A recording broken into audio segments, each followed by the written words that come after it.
Сезім синдромы. Әңгіме. Авторы Мәди Айымбетов. Ақпанның ұзақ түні таусыла келген боз қараңғы таңдағы маужыраған тәтті де талмай ұйқыда жатып көрген түстің әсерінен ол күні бойы айыға алмай жүрді. Бәрі де тура өңіндегідей ап-айқын. 70-тің үстіне шығып, ақсақал атанған, немерелеріне ата атанған Сырымбет емес, сол бір боз өрім бала кез екен. Аққырау қыз. Балалығы құлдыран қағып өткен ыстық мекен, сол баяғы Керімтөбедегі ауыл. Мұржаларынан түтіні алған, үйлердің арасынан әжептәуір еңселі көрінетін жалғыз қабатты қызыл шатырлы мектеп үйі. Ауыл балаларын қысқы бұйығы тіршіліктен бір сәтке болса да сергетін жер осы мектеп үйі. Онда өтетін ойын-сауық, би кештер еді.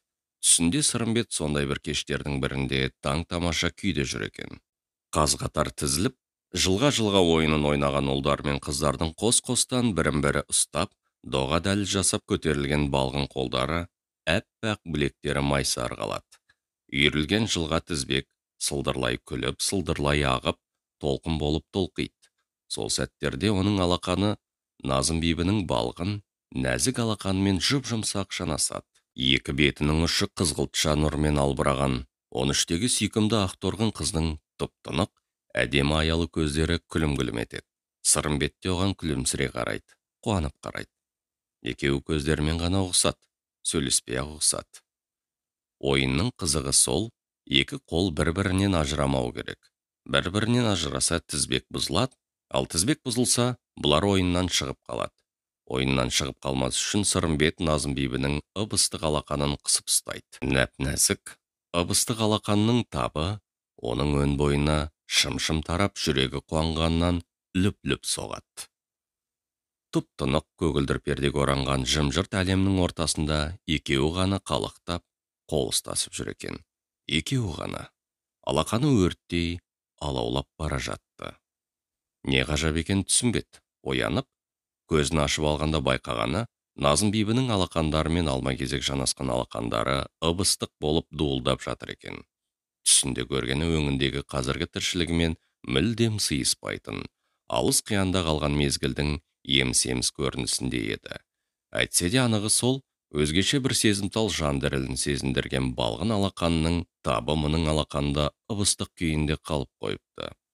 Апырау, бұл өзі бейуақтағы нендей түседі деп, алабөтен ойға қалған Сырымбет ақсақал тағдыр белгісінің әжім-әжім шиырлары айқыш-ұйқыш торлаған алақандарына қарады.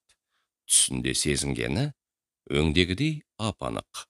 Осынша ғұмырында талай-талай қолдармен жанасып, талай-талай жылуды сезіне білген алақаны сол нәзік бейнелі талдырмаш қыздың алақанынан тараған ыстық тірілдің табын әлі күнге ұмыта алмапты. Мектепте өзінен бірер сынып төмен оқыған Назым биби деген сол бір қыздың бар жоғын, құдайым-ау, әлдеқашан ұмытып та кеткен еді ғой.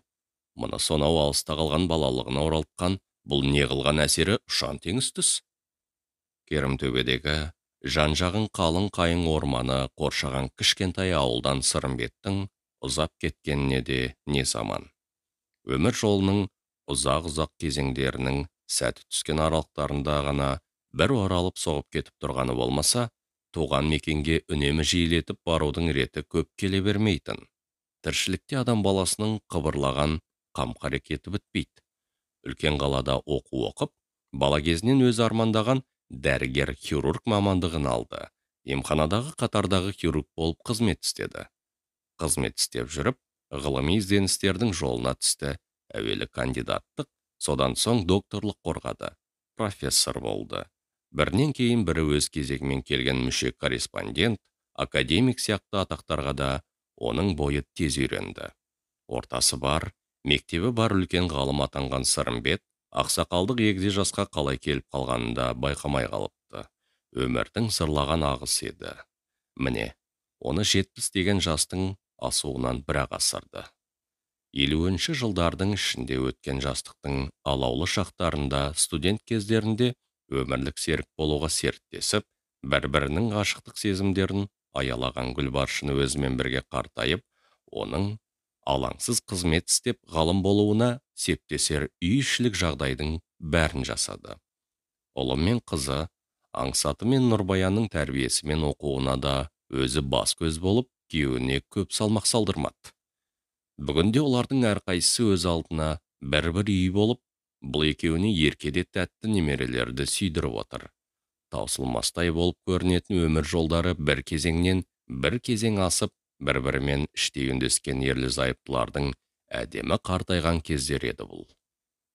Күйеуінің көңіл күйіндегі әрбір қалт еткенді, селт еткенді қас-қабағынан бет жүзіне лып етіп шығатын болмашы реңктен танитын Гүлбаршын соңғы бірер күннен бері оның әлденендей бір ой қиялдың қаумауынан шыға алмай жүргенін байқады.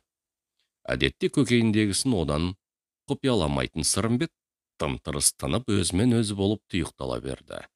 Таңертеңгі шайдан соң көшеге шығып газет сатып әкеліп, түске дейінгі бірер сағатты соларды оқумен өткізетін ол, бұл әдетінен де жаңылып қалғандай.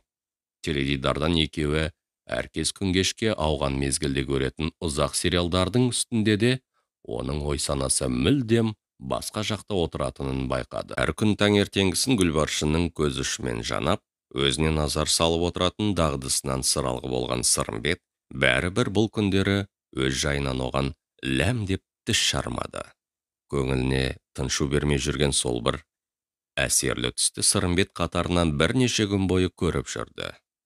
Құдды бір кинотаспаға жазылып қалғандай, сол баяғы бір көрініс, сол баяғы Назым бибінің нәзік те ыстық алақанының табы. Таң қараңғысынан ояна келсе, түсі болып шығады.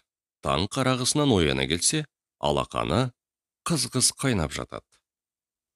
Шалының түн баласы қаншама рет оянып, қаншама рет дөңбекшіп қозғалғанына дейін сезіп, біліп жататынын Гүлбаршын оның соңғы 2-3 күннен бері таңертеңгісін оянған кезде жеңіл ғана күрсініп, екі алақанын уқалай беретін әдетінде аңғарып қалды.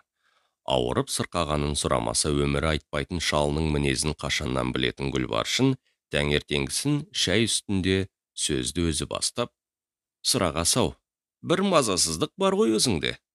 Ауырып, жайсызданып жүрген жоқпысың осы?» деп сұрады.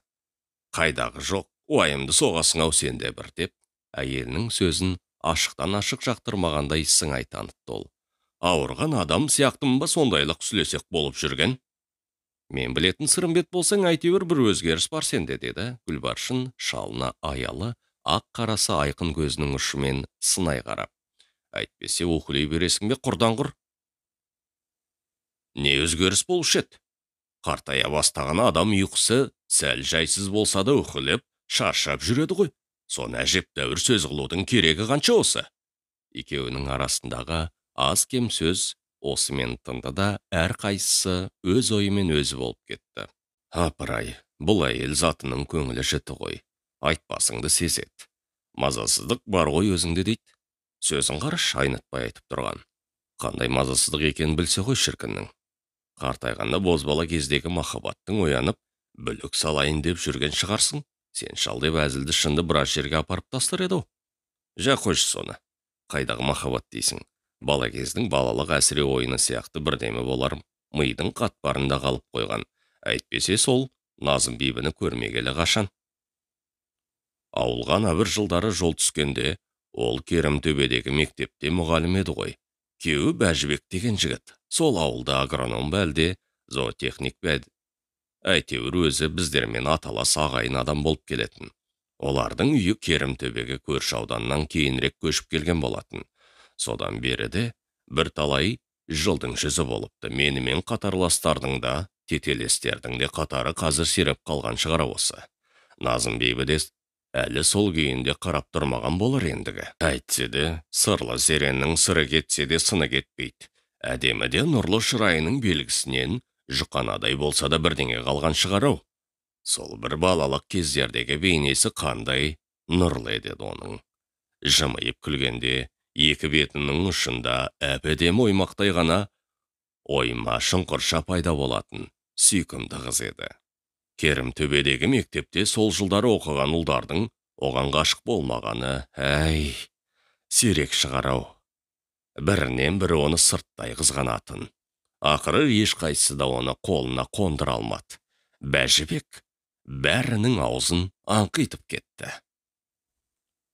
Назым бибіні сырттай еленуші бозбалардың қатарына Сырымбет, өзін қоспайтын. Жақсы көрудің ұяңда сыршыл сезімі жүрегінде болғаны рас шығар, бірақ одан әріге бара алған емес. Қайсы біреулердей хат беріп, кездесуге шақырып дегендей, ғашықтық-машықтықтың әуресіне түспеді. Өз сезімін құпия ұстады. Әйтсе де неге екенін білмейді, бетпе-бет кездесіп қалған мезеттерде екеуі бір-біріне күлімсірей қарайтын. Күлімсірей қарап, көздерімен үнсіз ұғысатындай еді. Нені үнсіз ұғысатын өздері де білмейтін сияқты. Жақсы көру сезімінің бар нышаны осымен ғана шектелетін, осымен ғана тынатын. Ал содан соң араға талай жылдардың дүрмегі түсті де, зырлап бара жатқан уақыт өткен-кеткен күндерді еріксіз көмескілендіре берген еді.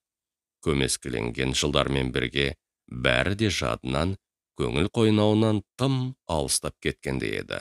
Ойда жоқта бірнеше күн қатарынан түсіне, Назым Бибі кіріп ойында сол алыс күндердің қайта жаңғырғанын қайтерсің. Ойын басқа бірдеңелерге аударып, қаншама ойламауға тырысса да болмады. Сол түсті қайталап көре береді.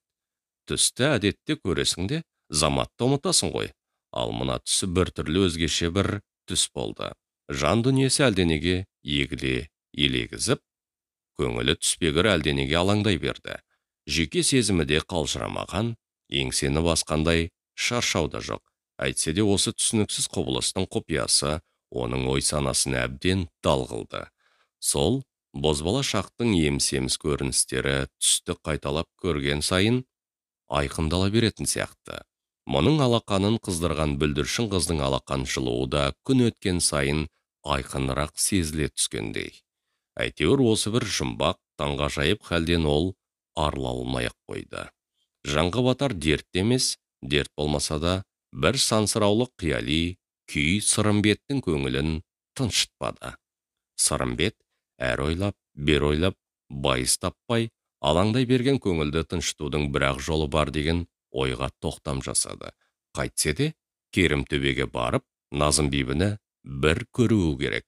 Алды-артының тиянағы жоқ. Осы тосындау шешімге келуі қалай тез болса, оның қыраулы қысқа қарамай, сонау бір қиырдағы, терістіктегі Керімтөбе ауылына аттануы да тез болды. Жазған-ау, ағайын туысқа ауылға адам деген жер аяғы кеңеген кезде бармаушы ме еді? Бораны түтіген ақпанды қыста бармаса болмайтындай, не қысылтаяң ол деп, кемпірінің шыр-пыр болғанына да бой бермеді. Қайтсе де Керімтөбеге жетуі қажеттігін айтып, бірақ кесті. Бұл әрекетінің түпкі мәні өзіне ғана аян еді. Дереу облыстағы үлкен мекеменің бірін басқарып отырған ол, балдызы тыныштыққа телефон шалып, әуежайдан күтіп алуды тапсырды да сол күні жөніп кетті. Шақтан түсе салысымен Сырымбет балдысына бұл шұғыл келісінің жөнін тәмпіштемеді. Бар айтқаны, тура әуежайдың басынан қалаға кідірмей 120 шақырым жердегі Керімтөбедегі ауылға қайтсем де бүгін жетуім керек деді. Ой, пырым-ай, соншалықты қапылғаныңыздай не болып қалды өзі? Ол жақтағы ағайындар әйтеуір аман түгелмеді? Тыныштық жездесінің жүзіне сұраулы кейіппен жалтаң-жалтаң қарады. Қаладағы ағайын туысқа, жолдас шоралғыларыңызға сіздің келетіңізді айтып, келініңіз дастарханын жайып, шайын демдеп дегендей, салтанат мәзірімізбен күтіп отырғандай жайымыз бар еді. Бүгінгі асығыс жолыңызды бізге қиыңыз енді. Ертең ашық жарықты өзім-ақ апарып келем, жетуге ынтығып тұрған сол Керімтөбеңізге. Жай енді, тыныштық жан, қирап, бүлініп қалған ештеңе жоқ. Бәрі де аман, бәрі де дұрыс. Мұндағы ағайын туыста келінді ренжімесін. Дәм бұйыртса бүгін болмаса ертең бас қосарымыз сендердің үйлеріңде. Жол ақысы жүру деген кідірмеймін. Бүгін Керімтөбеге жетіп, ертең қонаға қайтып оралам. Құдай дес берсе, мына тұлпарыңда, оның айдаушысы да мығым көрінеді. Жездек-ау, Керімтөбеңіз мына тұрған қырдың асты емес, ұзын жолдан бұру жер. Қыстың түрі болса мынау, 2 күннің бірінде боран, даланың жайдақ жолына түсіп жалғыз машинамен кету оңай емес. Ертең ашық жарықта бір жөні болар. Дегенмен үйге жүріңіз, деп қайта-қайта жалынған балдызының бір сөзінде Сырымбеттің одан әрі тыңдағысы келмеді. Оның айтқанынан қайтпайтынына көзі бір жола жеткен тыныштық Алыс жақын жүрістің қай-қайсысына да адуынды қызметтік көлігі джиптің жүргізушісі Жәмшитке жол ауырлап бара жатса, көзсіз тәуекелге салынбай қалаға қайтып оралуды нықтап тапсырып, жездесін жолға аттандырып салды. Жездесінің әй-шайға қарамай, алдын кешке салып Керімтөбеге мұнша асығуының мән-жайын тыныштық олай ойлап, былай ойлап, ұға алмай-ақ қойды. Осыншама асығыс, шұғыл жүрісінің мән-жайын ішіне бүгіп, айтуға ыңғай танытпаған шалдың мұнысы әйтеуір тегіннен тегін емес екендігін іштей білді. Қасқарая қаладан жүйткіп шыққан жапондық су жаңа джип, теп-тегіс бетінде қары жұқалаңдау айдау жолдың апшысыны әудемде-ақ қуырып-ақ тастады. Жайлы жолдың ырғағы Сырымбеттің көңілін жайма шуақ әлдилегендей күйге бөледі. Ол машинаның маңдай алды әйнегінен биылғы қыс қалың түскен қар үсті-үстіне борап, теп-тегіс қылып сипап кеткен әппақ даланың дөңгеленіп артта қалып бара жатқан түнгі бозамықтау, күңгірттеу сұлбасын ғана аңдып отырды. Оған жерге әрбір жол түскен кездері оның көңіл ауанын өзгеше бір жылы әсерге толтыратын сағыныштың сезім лебі желпінтетін. Керімтөбеге барар жолдағы далиған даланың әрбір еңісі мен белеңі, сай-саласы тіпті әр түп жусанына дейін өзіне соншалықты ыстық көрінетін, қазір енді мынау әппақ дала қарлы қалың көрпесімен соның барлығын қымтап, бүркеп алыпты. Көңіл зердесімен ғана ол қысқы даланың өзіне таныс әрбір бұраң, бұдырын көріп, біліп келе жатқандай әсерде болды. Үлкен жолдан Керімтөбеге қарай бұрылғаннан кейін джиптің арын әжептәуір бәсеңдеп қалды. Омбылаған қарды жарып өтетін терең жолдың ойқы-шойқы табаны мұның адымын ұзартпады. Кейбір тұстарда тіпті ырғалаңдап, күшені шұлқынысқа салуына тура келді. Төрт дөңгелегі зыр қағып бірдей айналатын жүріске қарымды машина тоқтамаса да, шайқалаңдап-ақ келеді. Жол алға озған сайын жүріс ауырлай берді. Сырымбеттің шамалауынша жолдың әлі 1/3 бөлік алды. Көлік шыдас берсе, мына митың жүріспен Керімтөбеге түн ортасында жетеді. Ал ауылға маңайлас жердегі әлгі бір ұбақ-шұбақ сай-салалардан өтетін жолдың қары бұдан да қалың, сонда осы митыңның өзіне зар болып қалмаса жарар еді. Ол тұстан Керімтөбе кем дегенде 6-7 шақырымдай жер, аязы қарыған қыс іші, әрі түн мезгілсіз уақыт. Қиналып қалмасақ болар еді.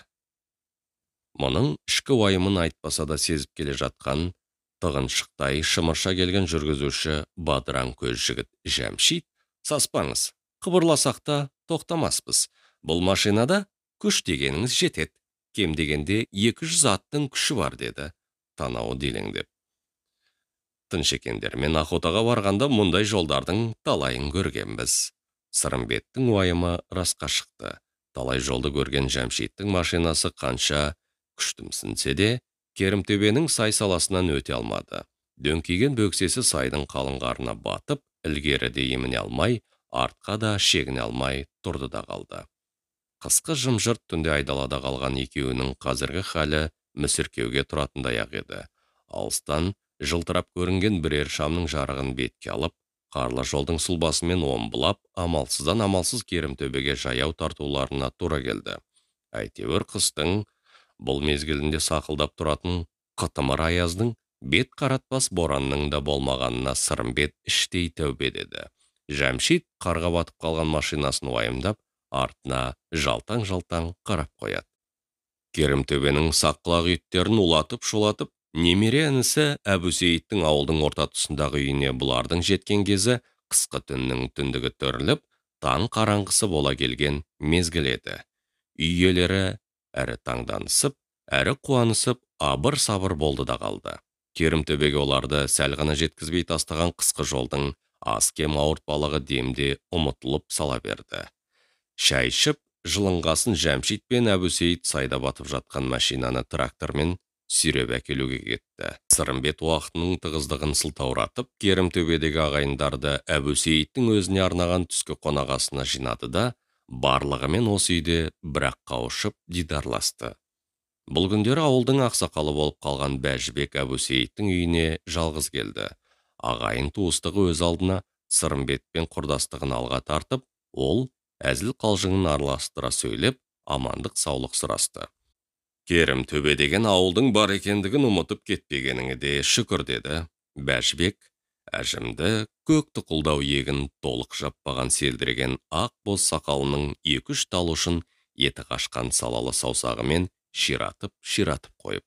Мен сияқты мәужіремегеніңмен көздеріңнің нұры бозаң тартып қалыпты сабасым. Бәжек-ау, енді уақыт дегенің осы ғой. Назым бейбі сынды сұлуды алақаныңа қондырған жігіттің жігерлісі едің, сен де міне мәужіреп қалдым деп тұрсың, деді Сырымбет оған күлімсірей қарап. Айтпақшы, неғып жалғыз жүрсің, Назым бейбің қайда? Әлде жұрт көзінің соғынан сақтап әйеліңді аялап күтіп дегендей, бұл күнде оны үйден шығармайтын болып бедің? Сенің көкейіңді тескен баяғы Назым бейбі ғой, Селдір сақалының ұшын шошаң еткізіп күле сөйледі Бәжібек. Тап бүгін сен келген күні 8 көзінің құяңы ұстап қалып шойырылып жатқан, беті қатпар шүйкедей болып қалған сол сары кемпірді бердім саған. Қалаңа алып кетіп, жасартып ал. Үлкен атағың бар, доғдырсың ғой. Апыр-ай, Сырымбет Бәжібектің әзіліне бұл жолы жымиған жоқ. Бәсе, әйтпесе сенімен бірге келер еді ғой, мен білетін Назым бейбі болса. Біздің кемпір де қу ғой. Өзі келсін деп бәлкім жоп-жорта ауырған сияқтанып та жатқан шығар, деп Бәжібек көздерін жымың еткізді. Кеп-кеше ғана сап-сау еді. Алайымда солай болғай, деп шырайлана күлімсіреген Әбусейіт екі ағасының жарасымды әзіліне өзінше әзіл қосты. Айтпесе жеңешемді іске алғысыз қылып тастадыңыз ғой, Бәжекеу.